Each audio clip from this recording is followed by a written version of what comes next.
There's lots of different ways you can create neural networks using R. Today we're going to look at the H2O package to create neural networks for binary classification.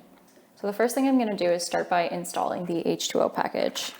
So now that we've got the H2O package installed, we're going to go ahead and load that package. Something important to note about this package is that it does sort of overwrite a bunch of functions that are available in base R as well as other packages.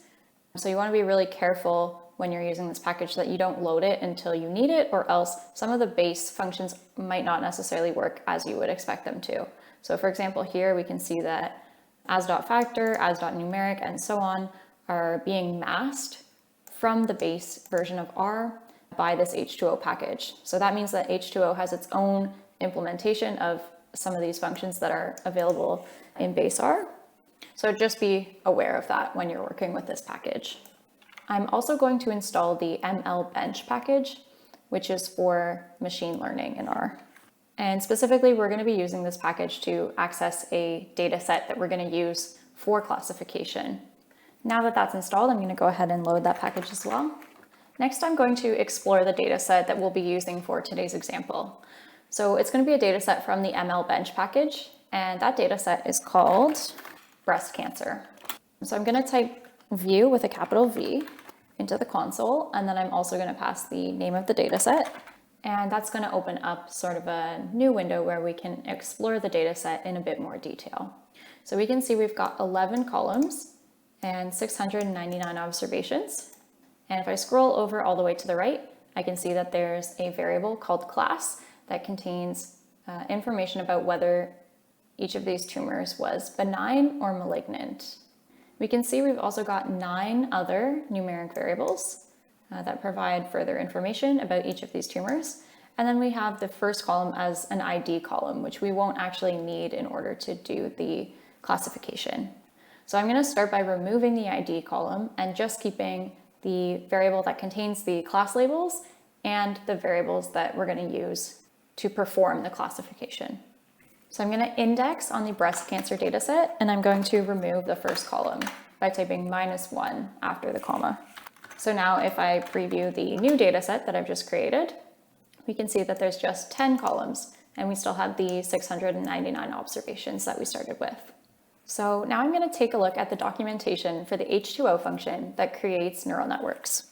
So to do that, I'll type question mark and then H2O.deeplearning into the console.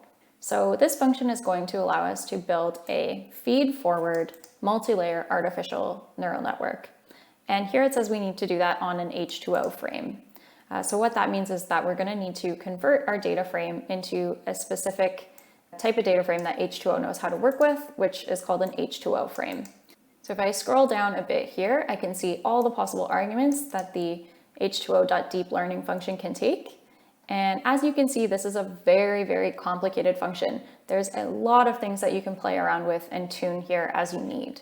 So for today's video, I'm just going to show a sort of a minimum working example, and I encourage you to go in if you're interested and play around with this and try out all these different arguments and see how that changes your results.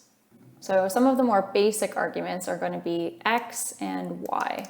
So X is going to be a vector containing either the names or the indices of the variables from your data frame that you want to use as the predictors in building your model. And then the Y argument is going to be the name or the column index of the variable that contains the class labels. And there's also an important note here that your response variable needs to either be a numeric or a factor variable. So what I'm going to do is I'm going to use the str function to look at the structure of the data set that we're going to be working with and make sure that my input data frame is in the right form. So since I'm using a data set that actually comes from the ML-bench package, they've already gone ahead for us and made sure that each of these variables has the correct data type. So if you were doing this with your own data set, you'd want to go in and make sure that any variables that are factor variables are properly labeled as such, and any variables that are numeric are labeled as numeric. But for us, we really want to make sure at a bare minimum that the variable that contains our class labels is either a factor variable or a numeric variable. That's sort of the bare minimum that's required in order to use this function. So lucky for us, this is already set up exactly as we need it. And the class variable is set up as a factor variable with 2 levels, where the first level is benign and the second level is malignant. We can see that the next argument that we have to pass is the training frame. And that's going to be the actual data frame that we're using for our classification. And remember, this needs to be in the form of an H2O frame rather than a data frame that we would use in base R. And then from here, there's a bunch of other arguments that you can change. One that I'll highlight is n folds, which you can set as the number of folds you want to use for a k-fold cross-validation. That's going to default to being turned off, but if you want to use k-fold cross-validation, it's as simple as changing the n folds argument. So we could set this to n folds equals 5, for example, in order to do 5-fold cross-validation. So some other arguments that might be of interest are standardize and activation. So the standardize argument is a logical argument, so you can either pass true or false, and that's going to be telling the function whether you would like it to standardize your data or not. So if you set it to true, which is the default, it will go ahead and standardize your numeric variables for you. And if you set it to false, then that's on you to make sure that you've gone ahead and properly standardized any variables that need to be standardized before you start the modeling. The activation argument allows you to select the activation function, and currently the activation functions that are supported are listed here. So by default, it's going to select rectifier, but you can change these around and see how that affects your result. The next argument is hidden, and the hidden argument is going to determine how many hidden layers you have in your neural network. Another really important argument is seed. So when you're working with H2O, it's not enough just to set the seed in R using the set.seed function. You actually want to make sure that you're setting the seed argument manually inside the H2O functions as well. And part of the reason for this is because it's not happening directly in R. It's actually going off and running a lot of this code in Java. So we have to set the seed that we want to use in Java. So if we just use the set.seed function in base R, it's not going to be reproducible in the same way. And see here, there's also an important note that setting the seed within the H2O function doesn't necessarily guarantee that your results are going to be fully reproducible anyways. And specifically, it's only going to be fully reproducible if you're not using distributed computing, or in other words, if you're just running it single-threaded. So for small data sets, that might be possible, but if you have really large data sets, then keeping things single-threaded might be a bit difficult. Okay, so now that we've had a chance to look at a little bit of the documentation for the H2O.deep learning function, we're ready to go ahead and try it out. So the first thing that we need to do is start an instance of H2O. So to do that, I'm going to type h2o.init. And for many people, typing this will be enough. Depending on your specific setup on your computer, there might be additional arguments that you need to pass to this function. But for most users, you should be able to just use this function directly, and that's going to start the H2O cluster. If you don't already have an up-to-date version of the Java JDK installed, then you'll get an error message like this, and then you'll want to download the latest version using the URL provided. So that should only take a few minutes to install if you don't already have it installed. So another important thing to note is that only certain versions of Java are supported. So it looks like only versions 8 through 13 are supported. So when you do download it, make sure you pick one of those. So now that I've installed a version of Java that should work with this package, I'm going to go ahead and try again to start the H2O instance. Okay, so now it's started and I can take a look at the details of the H2O instance. So for example, I can see that I have one node in total, which means it's just my computer. And then I've also got 8 cores on this computer. So if I wanted to do distributed computing, I could parallelize over these 8 cores. And I can also see the connection port is 54321. So if I wanted to look at this cluster in the browser, I could open up an internet browser window and then go to localhost:54321. So I'll show you what that looks like. So if I just type localhost:54321, it's going to open up this page.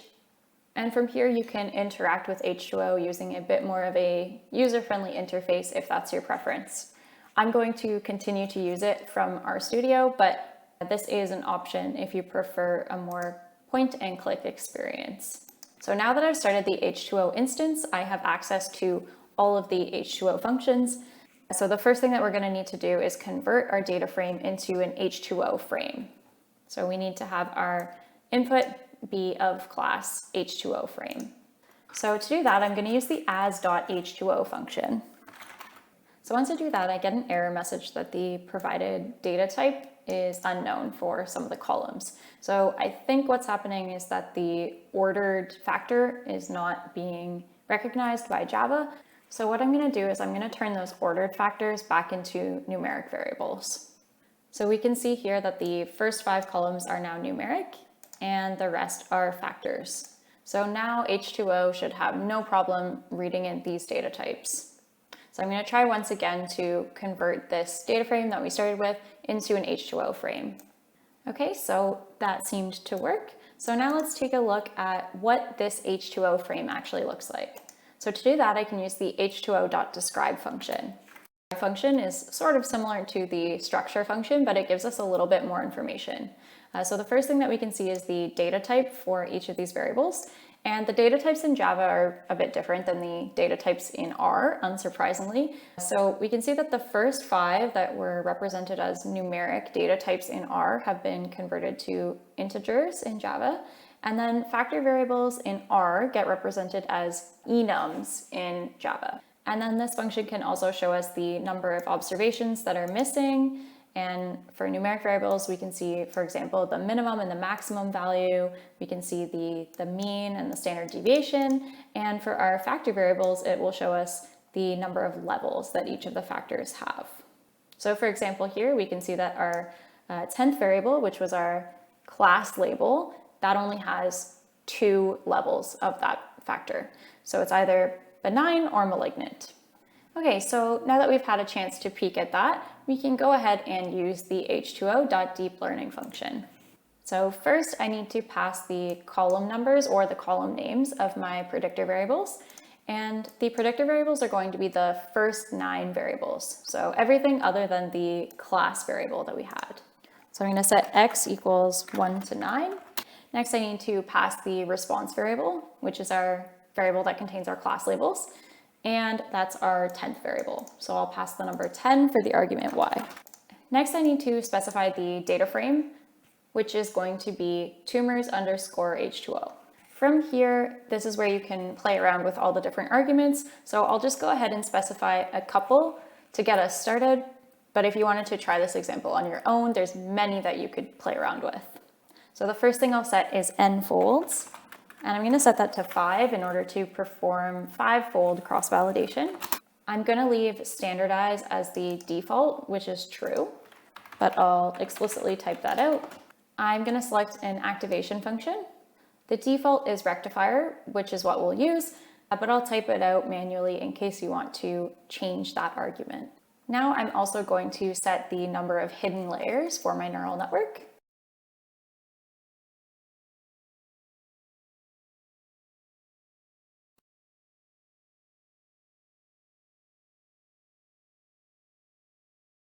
So because I didn't change a lot of the default arguments, it actually runs very quickly. It only takes a few seconds.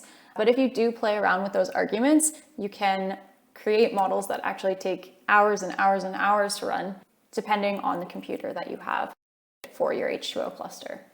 So now if I want to take a look at how my model performed, I can use the h2o.performance function.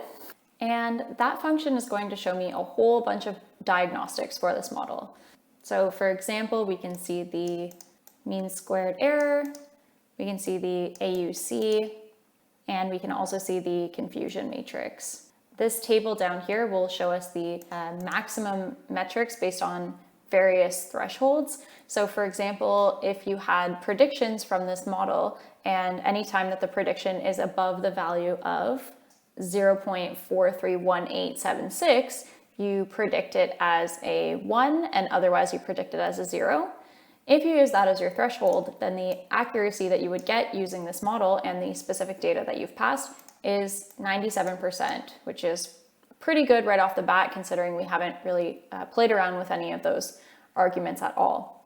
Now, keep in mind, I did run this on the entire data set, and if you were doing this in practice, you would probably want to split this up into a train and test data set first, and then you would want to train your model using only the observations in your training data set. And then you could evaluate the performance of the model on your test data set. So here I've just used my entire data set, which is not typically recommended, but just for the sake of seeing how this function works, that's what we've done. So now let's say we wanted to use the model that we've just created to predict whether future observations that haven't yet been seen are either going to be classified as malignant or benign based on our model.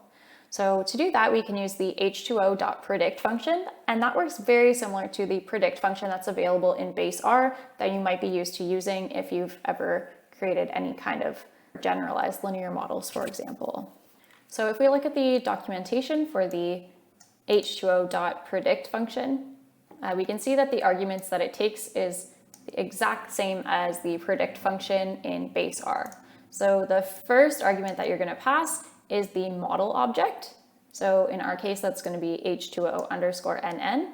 And the second argument that you're going to pass is called new data.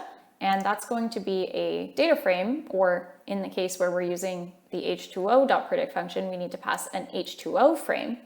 And that frame needs to contain the same variables that our original frame that we trained the model on contains. And then this function is going to output predictions for us. So I'm going to just predict it on the entire data set that we actually used to train our model with. But again, if you were doing this properly, you probably would have wanted to split your original data up into a training data set and a test data set, and then you would want to use the H2O.predict function on the reserved test data. But for right here, I'm just going to use the entire data set that we started with. And I'm going to save this to a variable. And that should run fairly quickly since we've already created the model. So if I want to preview what those predictions look like, I can take a look at the variable that we just created, and I can see the prediction for each observation. So if we wanted to explore those predictions, what we're going to want to do is convert this back into an object that we can use in base R. Because right now this is going to be an H2O object, and we can't manipulate that very easily in base R. So what I'm going to do is I'm going to convert this back to a regular old data frame. So now that I've converted this back to a data frame, we can use the view function again if we want to take a look at all of those predictions. So here we can see that we have 699 observations, just like we started with, and we've got 3 columns. So the first column is going to tell us whether it's predicted as benign or malignant, and then it's going to tell us the probabilities associated with those. From here, if you wanted, you can compare these predictions to the true class labels that were in the original data set. So now that we're done with this, we should close off this instance of H2O so that it's not running in the background. So to do that, we can just use the H2O.shutdown function. And once you run that function, you'll get asked in the RStudio console whether you would actually like to shut down that instance. And then it's going to ask you to type either a capital Y or a capital N. So since we do want to shut down this instance, we're going to type capital Y and then hit enter. So that's the basics of how to use the H2O package to create an artificial neural network with hidden layers. This was a very simple example, and this package has a lot of very cool tools, so I encourage you to play around with it if this is something that interests you.